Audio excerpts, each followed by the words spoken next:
Gusto mo ba na hindi mapapakali ang taong nang iwan sa'yo?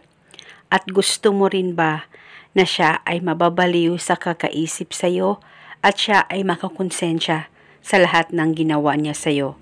Lalong-lalo na iniwan ka niya na wala namang sapat na dahilan. Kaya kung gusto mo ay gawin itong ritual na ibabahagi ko sa inyo ngayon nang siya ay magsisisi at magpasya na makipagbalikan sa iyo as soon as possible. Kaya gawin ito na buo ang loob at tiwala mo. Basta gawin sa tama at hilingin ng buong puso at huwag kalimutang palaging magdasal at manalangin. Ang gagawin mo lamang ay kumuha ka ng papel at panulat at isulat sa papel ang kanyang tunay na pangalan at apelido ng 3 beses. At pagkatapos, kumuha ka lamang ng isang hibla ng buhok mo at saka ilagay ito sa papel na sinulatan mo ng kanyang pangalan at balutin mo.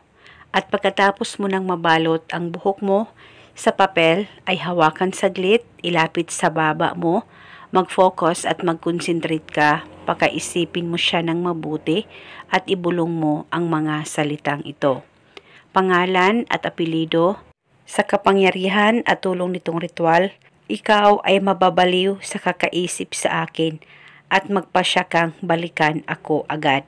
Ibulong mo lamang ito ng 3 beses. Pwede ka rin magdagdag ng hiling kung gusto mo, wala pong problema. At pagkatapos ay itago itong ritual. Pwede ito dalhin kahit saan ka man magpunta. Pwede mo rin itong itago lamang dyan sa damitan mo sa tuwing ikaw ay aalis. At paniguradong agad-agad na makipagbalikan ang mahal mo na nang iwan sa iyo bigla. At depende po sa inyo kung hanggang kailan nyo po gustong itago ang ritual na ito. Dahil isa itong gabay at isang paraan para maging okay at maayos kayong dalawa ng partner mo. At eto muna sa ngayon, maraming salamat po sa panonood.